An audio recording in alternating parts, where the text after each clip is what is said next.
Hi, everybody. Welcome to episode 3 of the Saintmaker Podcast. Right now, we're streaming on the Saintmaker customer community, which is our private customer community for Saintmaker Catholic Life Planner users. And we are streaming live on YouTube, and we're also streaming live on our Facebook page. So, hi to everybody. If you do have any comments, we're going to be able to field some of those, hopefully at the end. I think maybe throughout we'll take some time to answer some comments or questions, but if you guys do want to leave comments and questions, for sure we'll try to take a few extra minutes at the end and answer some questions. So I have today Father Corey Campeaux, who is a priest in Gaydon, Louisiana. And Father Corey is a user of the Saintmaker. He's been using it, I think, for about a year, and maybe a little under, but he can clarify that for us. Father Corey attended St. Joseph Seminary College. He obtained a bachelor's in philosophy and liberal arts there. He did his theological studies at the Catholic University of America, where he obtained a bachelor's in sacred theology. Father Corey was ordained a priest at the end of Pope Benedict XVI's year of the priest in 2010, and he's been a pastor of St. Peter the Apostle Catholic Church in Gaydon for 8 years. So I wanted to bring Father Corey on to talk about productivity, the Saintmaker, talk about how we manage our time as Catholics, how he manages his time as a priest, how he uses the Saintmaker, and advice that he might have for anybody who's trying their best to make the most of their time in their vocation. So graciously he agreed to come on and be our first guest for a long form interview. I'm very excited about that. So before we get started, I just wanted to mention that we do have a 15% off sale happening at the Saintmaker right now, the Saintmaker.com. Things are available for pre-order. Basically, the Saintmaker Summer Planner itself will be shipping out at the end of this month, but we have a few more weeks left in the pre-order sale. We also have the Daily Saint 5-Minute Spiritual Journal that we just launched. That's available for pre-order at 15% off. We also have our pocket notebooks, which are an exciting little product that also was just recently launched. If you don't know, we've recently just created an option to buy the Saintmaker in bundles. So you can buy a 1-person or a 2-person bundle. Those are also 15% off. The bundles come with the notebooks, they come with an erasable pen, and they come with stickers. So anyways, I don't want to spend too much time plugging products because I really want to get into this interview with Father Corey. But go and check it out. If you haven't had a chance to pick up your Summer Saintmaker yet, now's the time. All right, now let's go ahead and get into this interview. Father Corey, so we are having some difficulty with video here. I'm hoping and praying, and if you all watching could hope and pray with me, that those video issues resolve. We'll appreciate it. But anyways, Father Corey, can you hear me? Oh, I can hear you fine. Okay, good. And hopefully everybody out there, like I said, okay, here comes we have the video just clicked on. I think some of these prayers are actually being answered. Let me just see if I can. Prayers answered in live time. Yeah, exactly. That's almost never how it works, but it's awesome when it does work out that way. So let me see if I can adjust your image here.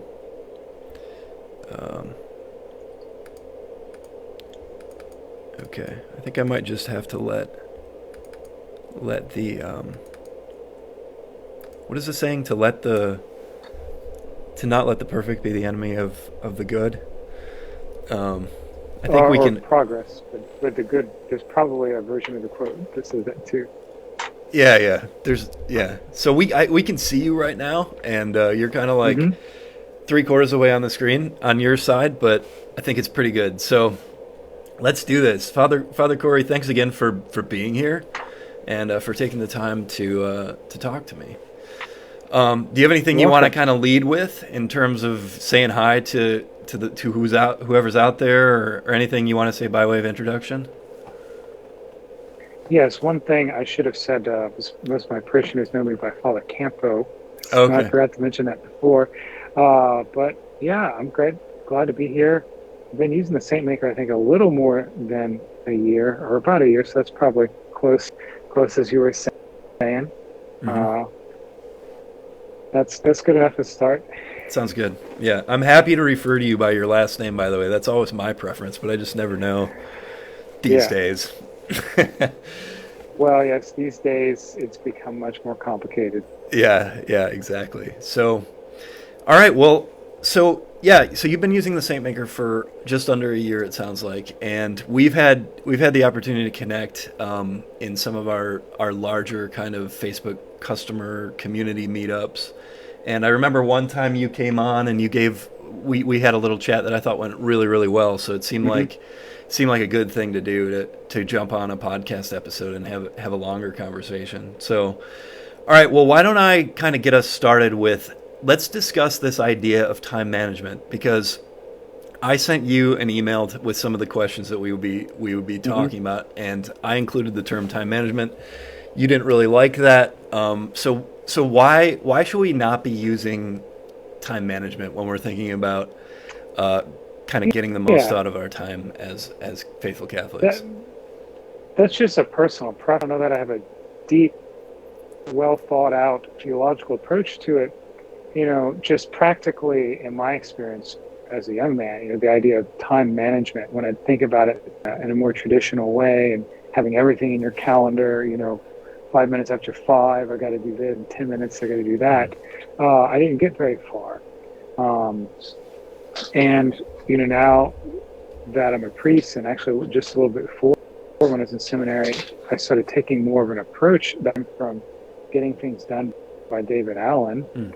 I think a lot of the concepts he has are very relatable to Christians. I don't know that it directly come from that, but just the idea of like priorities instead of time management. And as I read some of the critiques that David Allen has of modern methods of time management, I saw that some of that is kind of our modern living, including modernism, and kind of the electric life, and just trying to be productivity over everything. And so for me, being aware of priorities and what does God want me to do and what do I need to accomplish, and then accepting the limitations that there's only 20% a day, or I may have certain limitations on organizing, and I can make more effective choices then if I acknowledge those and the things that I want to do, rather than trying to think of like managing every minute of the day. Mm-hmm. Yeah, I think that makes sense. So I recently had I have a men's group that meets every other week, and we had one of our local priests come out, and he was awesome. I mean, he also had the perspective that priorities are really where we need to be putting our time and our efforts. And this wasn't even in the context of a conversation about time management. It was more just in the context of how to be good husbands and fathers. And his suggestion was, I actually just put a blog post up on this topic where I was drawing heavily from what he had said. But the main point was that we have our priorities and we have our preferences. And so our preferences are things that we would rather be doing, and our priorities are really the things that we know that we should be doing, right? And so he had suggested basically, doing an exercise where you list your preferences and you list your priorities, and then to make a commitment that, during your day when you're actually like putting in work, during that productive time of your day, you're focusing more on priorities, and specifically to choose one thing that you can offer up and really use to kind of, because oftentimes that one thing, I mean, if we're going to be honest, is the hardest thing. You know, that's been my experience. It's the thing that's at the top of the list, and it's also the thing that maybe I've been putting off or avoiding, you know. So there's something, One of the troubles I've had with time management, when I looked at it a more traditional way, and I tried that for years before I kind of had some success, was looking at it the old way. I would get very stuck in what you were just saying, that I have something to do and it doesn't get done, and then it kind of does everything else, and then you go to just loading yourself into distractions because you can't do it, and it multiplies. With getting things done, a practice that I learned that's similar, it's not quite the same, is what they call horizons of focus. So it's one way of expressing priorities. You know, on the ground level, if you think of an airplane, is like your tasks and projects that you are tracking or following. And then going up to like, what are your goals? You know, like in the Saintmaker, what are the goals for your next 12 to 24 months? And you go a little bit higher, you know, like 3 to 5 years, and then you get up to like, what is your purpose in life? And periodically I go back to that, because when things get really confusing, I find stepping back, having a little bit of a Sabbath mindset to reflect, and then getting a higher level of what are your priorities. And part of it too, that's sort of on the side of those views, is what are your areas of responsibility? You know, so I have areas of responsibility as a priest, you know, to myself as a priest, like before the Lord, professionally as a priest in the sense of like administrative things in the parish, you know, personally. And, you know, those things, getting up higher, helps put back in perspective to get things back in order when they get, because they will get disordered. That's life. I had a spiritual director one time in seminary said something that stuck with me. He said, in my experience, men, we clean the room, or clean the house, and then expect it to just stay that way. Whereas he said women more organically realize, like, no, it's going to be dirty tomorrow. And we have to clean it again and straighten it back. So keeping that in mind, it helps me be mindful of like, yes, things are going to get out of order and we have to get them back in order. That's just a rhythm of life. Yeah, I think that's actually something worth like pausing on for a second, because there is the difference between there's who we are in our vocations, but then there are differences between the sexes, you know. Like, I mean, this is we see this every day in my house. I mean, when I read your email, because you had mentioned that in the email, and I brought it up to my wife and said, I was like, oh, isn't this so true? Like, I realized that for me, I tend to think of the house as an object, whereas I think my wife tends to think of the house more of like as this like living thing, you know.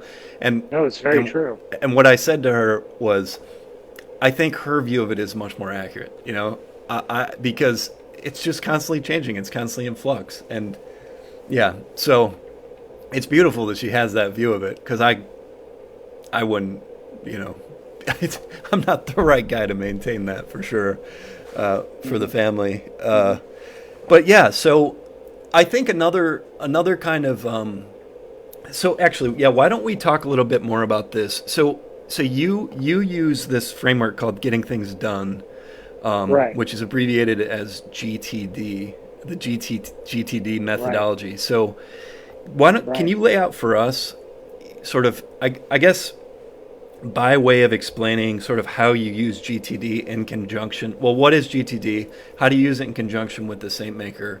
And then how does this kind of, I think you could also give us some insight into sort of like what your daily routine is and how you kind of fit all that stuff together using those tools. That would be interesting, I think, for folks to hear.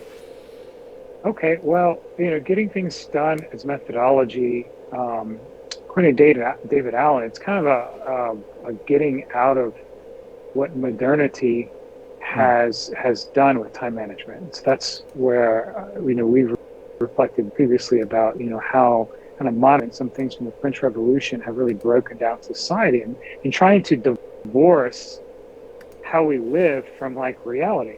This, of course, has gotten worse and worse. That'd be a whole podcast to go to the ins and outs of that. But that's paraphrasing him, that's one way that it is. He said the trouble is often not that we have enough time, it's that we have all the things that you got to do. Like I have Mass later and I have benediction. And if I don't have that in the system where I know I'm going to remember and get it to you, your brain is constantly saying, like, are you going to do it? Are you going to do it? Are you going to do it? You know, it's like RAM on a computer. You only have a very limited amount of RAM as humans. And if we have it so full of these things that we don't know it's going to get done, that becomes our block. So getting things done is just really, it's just making lists of the projects that you have to do, your projects and tasks, in a system that you trust and can verify. So in other words, once I'm down, I can forget about it and come back to it when it is the most appropriate time, rather than worrying about it all the time. That's kind of in a nutshell, like the way that you know, there's more to it than that, but that's the broad way I'd explain it. Where it clicks into Saintmaker for me is something that's really, really important for Saintmaker. I mean, for getting things done, is the review. So you're supposed to have a daily and a weekly review, so that you're sort of throughout the day, you're processing things that come into your life. We call that putting in an inbox, you know, emails, phone calls, someone comes by the office. Like, what are you going to do with that? Are you going to respond to it now, or should you delay it? And then at the end of the day, a review is more like, okay, where capture it? Did I miss something? And of course, as Catholics, as we have in the Saintmaker, we have the practice of an exam then. It's not really the same in my mind. The way I look at it, I combine them a lot of times. I think of like an exam of like, where did I meet the Lord, or where did I miss him? But a lot of times I'll take that as a moment to dump back into my list, like, what did I miss or not get to or didn't finish during the day? And also check off kind of with like, where did I meet God? Like, I'll check off the things that I did. And that's very exciting. Yes, I made progress on this and that and the other. Originally I got to Saintmaker not so much looking for a review, but I wanted a paper planner. All of the ones that I looked at were not going to both meet that box and do in a way that is conducive to me as a Catholic. So I loved when I saw in Saintmaker the exam then. I was like, great, like this works together very well for me. So that's kind of where I got to that. One last thing about how I do that hits to routine. I learned in seminary, one of my professors said something about St. Augustine talking about the day, like the day ends in the evening. So, you know, I'll ideally do my exam in the evening, kind of first closing the day, and then already looking ahead to tomorrow. That's my review and starting to set up what am I going to do tomorrow, or what are some tasks that I might want to put on my list for tomorrow. And I find that, like, when I'm doing that well, that's when I'm hitting on all cylinders. So can you expand a little bit on the concept that the day begins in the evening?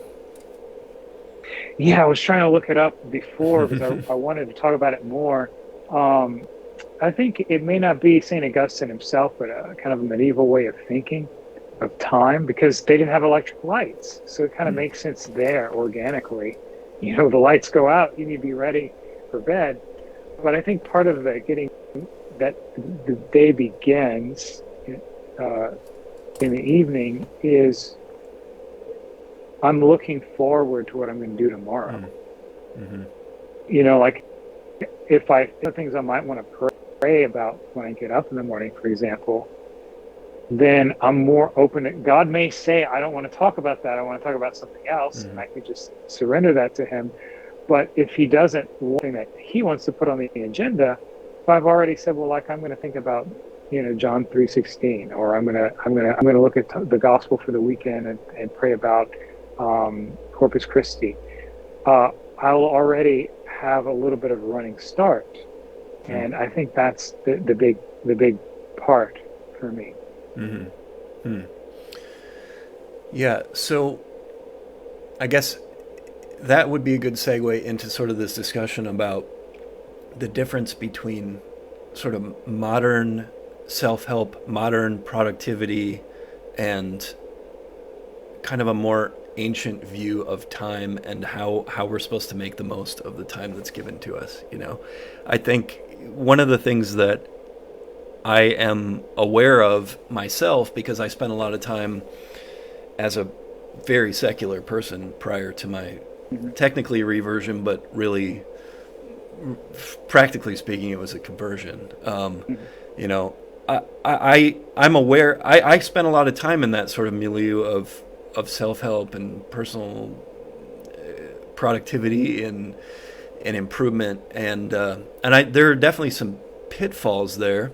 I think for me, one of the main pitfalls is really kind of putting the emphasis on your own achievements versus and your own willpower, rather than relying on the grace of God and discerning what He wants for your life, and working with Him really in partnership to kind of realize that.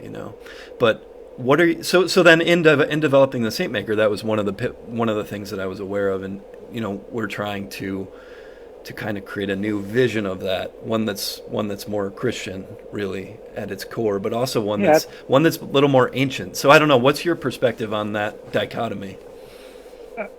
I like the way you described it. I'll just start by saying I do think Saintmaker captures a good balance there. One, from the little discussions I've seen online, I think one thing that trips people up is kind of that modern, I got to do it exactly this way because it's in there, and if Nathan and Father Campeaux don't do it that way, then it's wrong. But it's just not, nothing is like that. The tool needs to serve you. You don't serve the tool. Kind of like Jesus in the gospel, right? The Sabbath is made for man, not man for the Sabbath. Like there's that organic lifestyle. And in early days before the electric light, like this was mandatory. You get up with the sun and you go in the day with the sun. Like some of it was sort of built in, even if we were going to use it poorly, like some of it is already built in. I think with the self-help mentality, and I agree with that, there's always, a danger in a lot of the self-help methodologies with that. I don't see it so much in getting things done, but I see there's a propensity there, even there for it. So for me, it's always taking the good and using it in the way the Lord presents it. Following a more organic, let's just call it rhythm. That God has like a rhythm of creation. There's in the creation of the earth, there's an order. It's not just that there's 7 days. There's an order to those days and a rhythm to those days. Everything in life has a rhythm. The seasons, our own bodies have cycles. So when we're going to manage our life and be in that rhythm with the Lord, we said a little while ago about not letting the perfect be the enemy of progress. I think that's a huge thing. Like for me, it was a huge kind of conversion to realize we're not meant to be sort of like little perfect. I use the term Mary Poppins when I'm preaching, like there's no Mary Poppins, practically perfect in every way. And if you let go of that and accept that we are sinners and we have limitations, it's not so much that we're going to be making friends with the fact that that I'm a sinner, but it's like if I accept that I can't do it on my own, then I can surrender it to God instead of surrendering to despair, distraction, or that I can't do it. Now I can willingly accept that I am a sinner in need of salvation. I can't save myself, and I'm going to surrender that to God, and then He can do something with it. That is really important for me, because no matter how well you use Saintmaker or whatever organization you use, you're going to get through cycles in your life where you're just doing it badly. Things are not going very well. It's taken me a long time to just realize that and accept it and allow God to use it and to be humbled by it. That mindset has more than a lot of things given me progress to accept that I'm not a machine that it's going to spit out data in and out perfectly every day.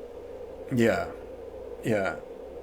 I mean, and that's a good thing. That's a miraculous thing. It's, it's how we're made. So yeah, I'm reading a book. I'm sure you heard of it. The Soul of the Apostolate. Oh, that's a great book. Yeah, it was just recommended to me by a good priest friend, mainly in fact, to help out with the Saintmaker and the work that we're doing, and it's been extremely helpful. I mean, every page is just, for me, a revelation about how to handle myself in the context of what we're doing.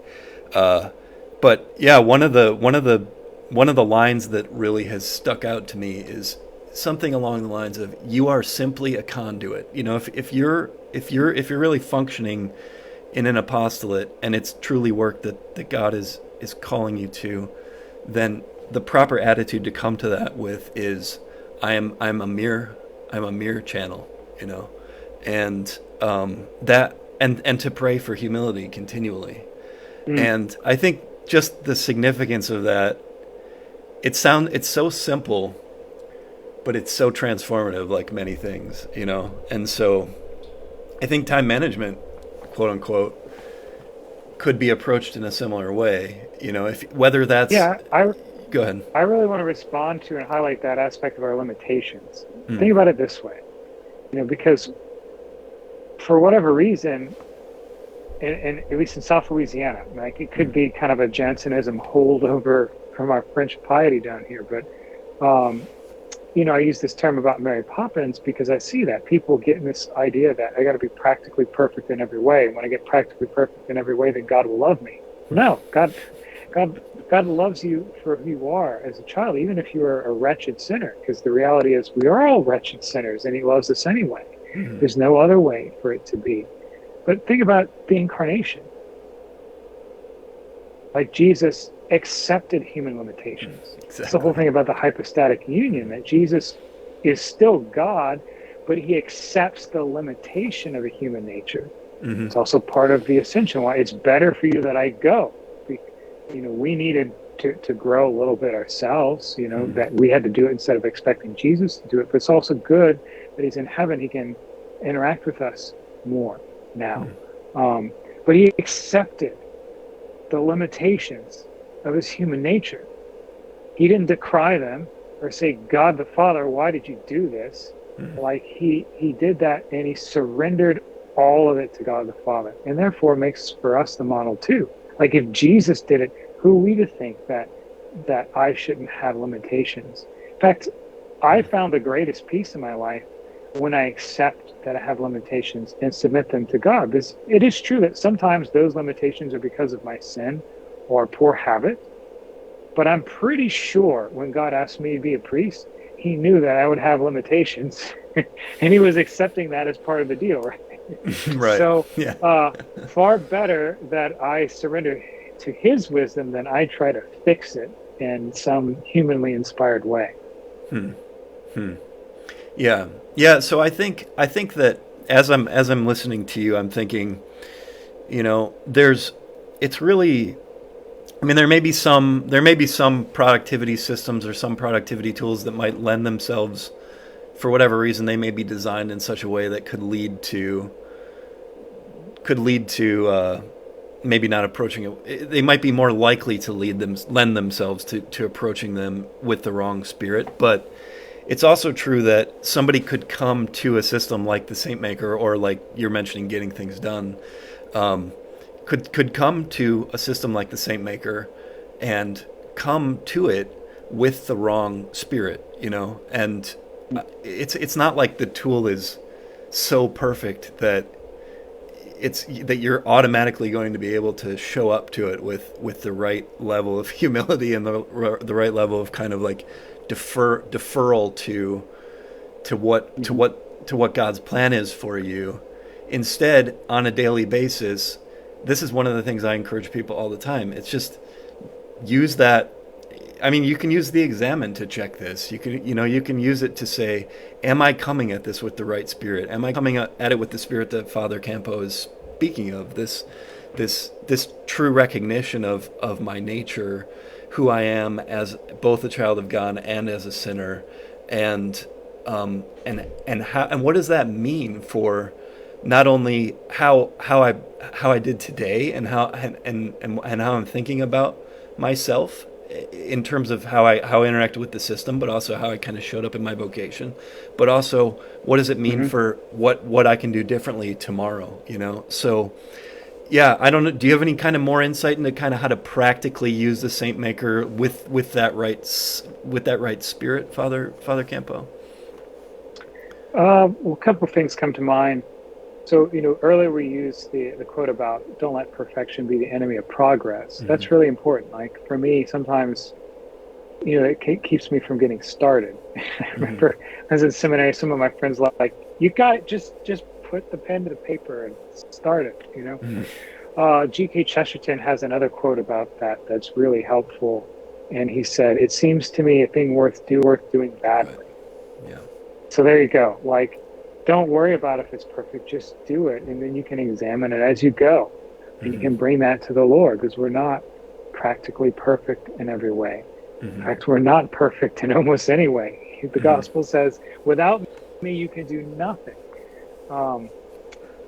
Bringing some of those things to the Saintmaker. So one, like I said, is just get started and use it. And then see how you want to adjust it later. The daily review, and the act of the quarterly review of getting the new Saintmaker, I think, is really helpful. It has a built-in mechanism to get to those higher levels and just say, like, okay, where are we? What's going on? I think really important, and I realize, because I have trouble using this part of the Saintmaker too, the what is it, the daily schedule, like the routine that's in the beginning. I think it's really helpful. I really like You that mean the part of weekly, are you Saintmaker. talking about the weekly rule of life? Yeah. Yeah. That's in the beginning when you're doing the quarterly review, and I do that. I examine, like, how do I want to spend my days? And, everyone always has like, oh, well, I hear, oh, you can pray, Father, because you're a priest. Priests say, oh, you can pray because you're religious. Everyone has that experience. But you still can have routine in your life. An excellent book I'd recommend to people about that is Poustinia by Catherine Doherty. She's taking an Eastern Catholic concept and making it much more Western. And part of it really is that, like, you act. You don't have to have a formal Poustinia to pray in your family. I really loved that book. It did a lot for me. But it has aspects of it that remind you can have a routine in your life, even if you have 10 kids, or if you're a priest in a rural parish and you don't have a lot of staff, we all can have a sense of routine. And there again, like, don't let perfection be the enemy of progress. If you have this ideal and you don't hit the ideal one day, like, that's just life. In your examine, you can examine if that's your own sin that caused it, or if it's just life happened. So the daily examine is really good. Like, it's really like one of the probably biggest things you can do to help you move on is use that examine. It's like the examine or the daily review, or the both of them together. It's like wheels of the train. Like, at first when you're trying to catch, they don't want to go anywhere. But once you start getting momentum, it's going. And even when you hit the brakes, it's going to take a while for the train to slow down. So I have found when I am not being organized and things are falling apart, very often it's the review that I'm not doing well. And so I'm having open loops, things that I'm not capturing. And that's what starts exacerbating the problem until I capture those loops, bring them to the Lord, and get them back in a way that works for me. Yeah, I think another thing that occurs to me on this topic of how do we approach any planning system, but particularly now we're talking about the Saintmaker with the right spirit. I think that it helps me to remember that the daily tasks that I'm being given, this is another very simple truth, but it's hard to always keep focus on this. The daily tasks that are on my plate are the ways that God is making me a saint. It's not, there's nothing magical that's off in the distance somewhere, that he's going to send me, that's going to be the golden ticket. It's like these little things that I might be struggling with, or in many cases that might come easy, but maybe sometimes seem just kind of routine. Those are my opportunities to practice virtue, and I just have an opportunity to do that every day, and that's an amazing gift. And I think it helps me to keep that perspective in mind too, rather than to be waiting for, I don't know, it's like it's like a radical confrontation with the reality of my life, I like that phrase. It brings out two things that come to mind to me. One, like, dare to make a mistake.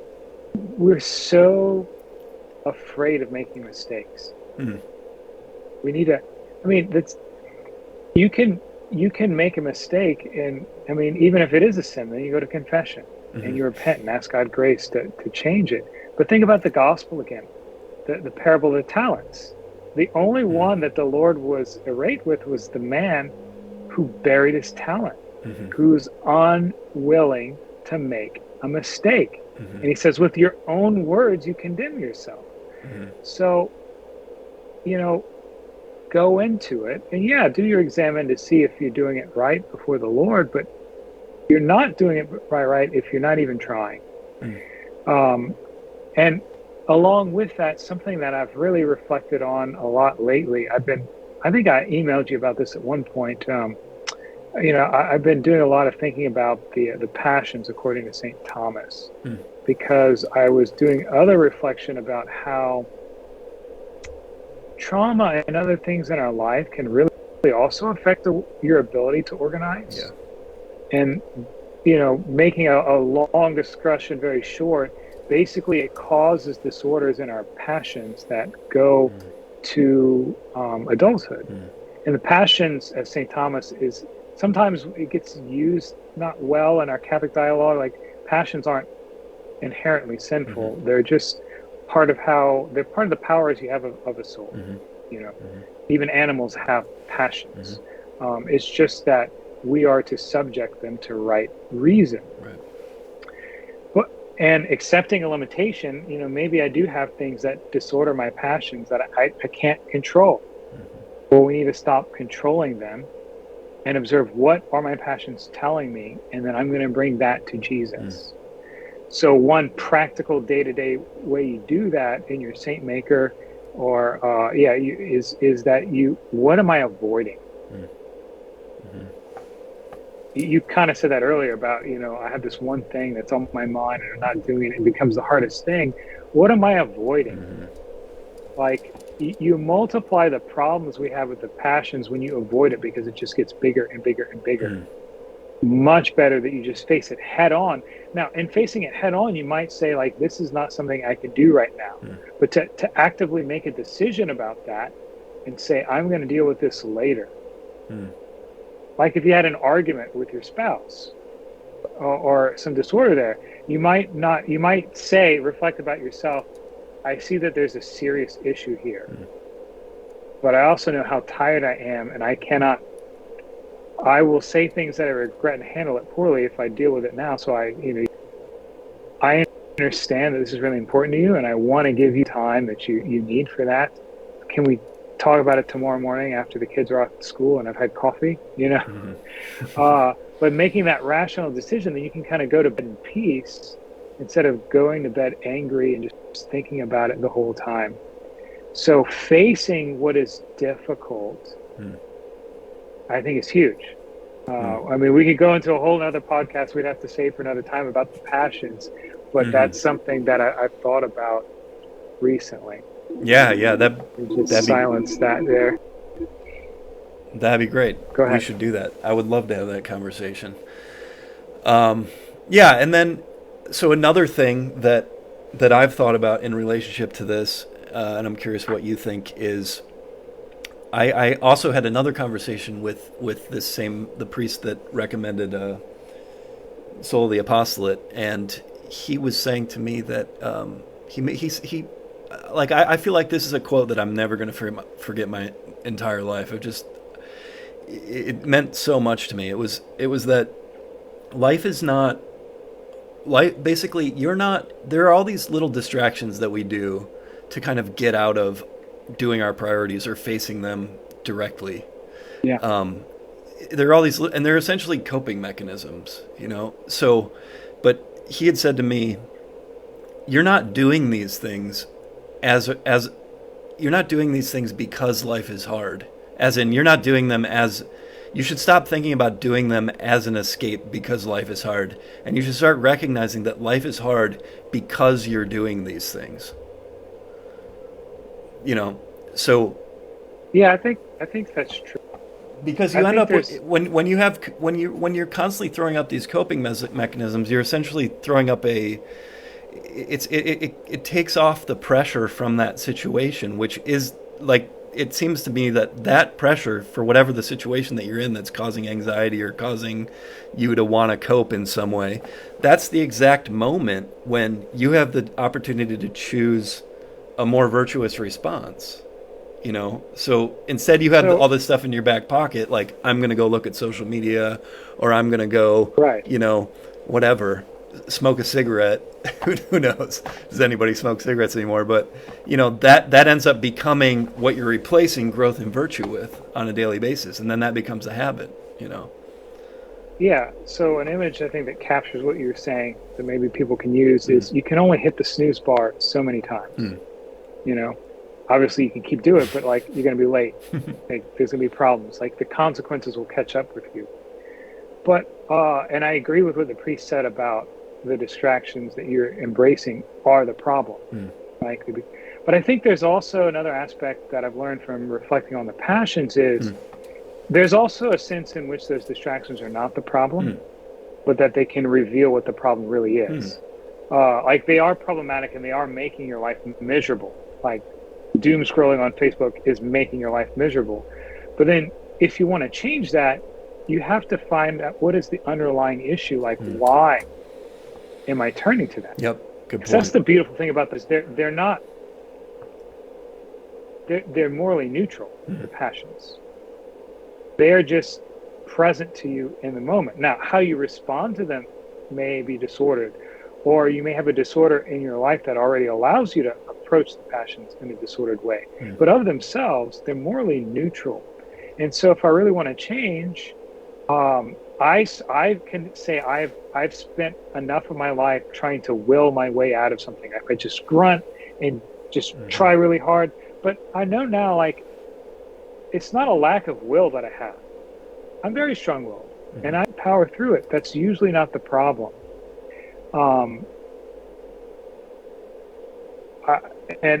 And even though I have strong will, though, like, there's limitations to that. Torture, for example, or guerrilla warfare, the way they work is, it's not that water's not a big deal. You can walk through the rain while it's sprinkling, but if we lock you in place and have that Chinese water torture where you have just that one drip, drip, drip, eventually it becomes unbearable. We have to be present to what our passions are saying and accept our limitations in order to invite God into those moments where He can transform them. Yeah. So I think there's a lot. So yeah, there's a lot more on my list, but I think it might be a good time to start wrapping up. Is there anything else that you'd kind of like to? So basically, actually, another thing we could do is we do have the option for folks, anybody who's watching, to chime in with any questions. Oh yeah, that'd be great. So if anybody has any questions, I know we'd both love to hear from anybody who's out there. Let me see if I can. I just got to make sure I can see these as they come in. View. This is your chance.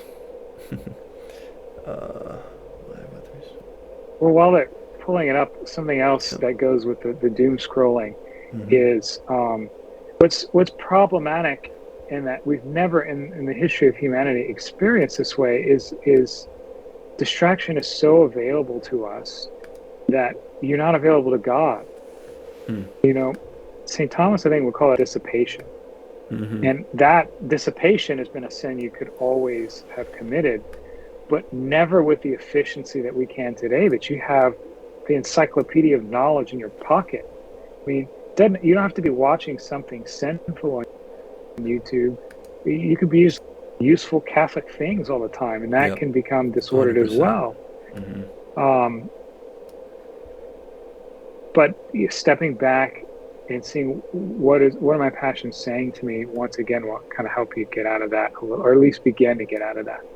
So dissipation, I was actually just trying to learn more about dissipation yesterday. Can you explain a little bit more what dissipation is? Well, I would like to give you a very Thomistic definition of it. I'm still kind of learning about it myself, but the way that I understand the way that I understand it is like we have energy. I'm not using it in a new age way. I'm talking about the powers of the soul. Like you get tired, you have mental energy, you have spiritual energy in the sense of what you're able to do.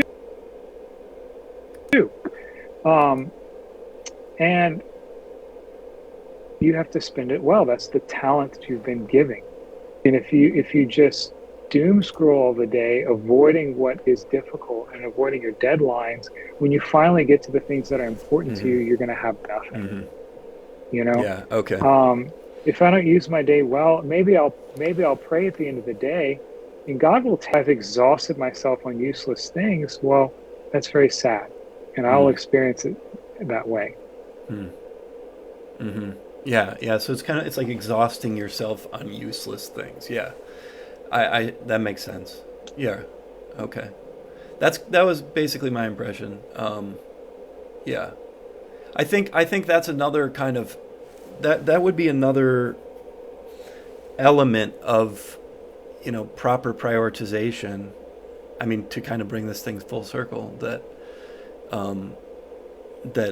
we should really consider is that we can focus our energies properly, and we can do that through good discipline. I mean, but also being, again, aware of the priorities that are being presented to us. So the idea of earlier, I had mentioned, that we have our preferences and we have our priorities. Our priorities are the things we should be spending most of our time on, of course, but oftentimes preferences can be a good opportunity for rest and relaxation, which that's not something we've talked a lot about. It is something we should talk about. I think, it's just as important, of course, as productive work to take time out to enjoy your life. Our modern life makes this very difficult. And I mean, I struggle with that too. I've reflected a little bit on the idea of a weekend. That's a modern idea. As I understand it, that came out of the French Revolution when they were trying to get rid of, that God made the earth in 7 days, so we need to have a just completely arbitrary method of time. Wow.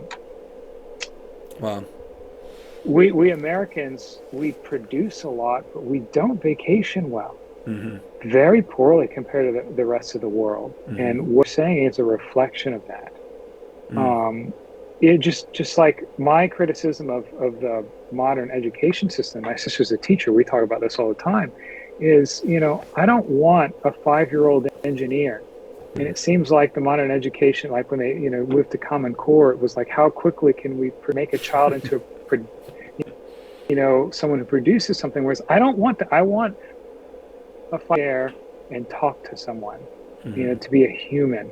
And we turn ourselves into machines. That's the devil's work. We're made in God's image, and he wants us to refashion ourselves into better.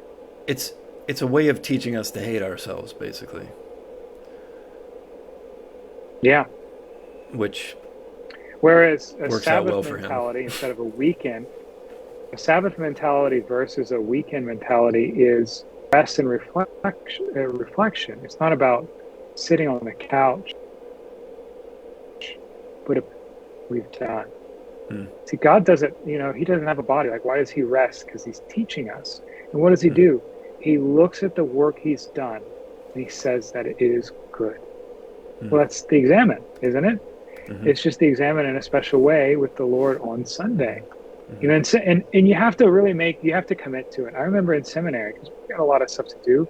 I had my own struggles with organization.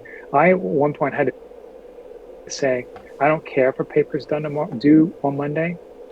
I'm not doing schoolwork on Sunday. Because it's the Lord's Day. Because I also knew, like, it's not going to be productive anyway. What is it? A work and no play makes Johnny a dull boy. Mm-hmm. It's because you're dissipated. It's the sin of dissipation again. So if I spend at least this time on Sunday, you know, and go to Vespers with the monks, you know, when I was in seminary, that was always restorative. To be back with that chanting in the office, and it really put things back in order.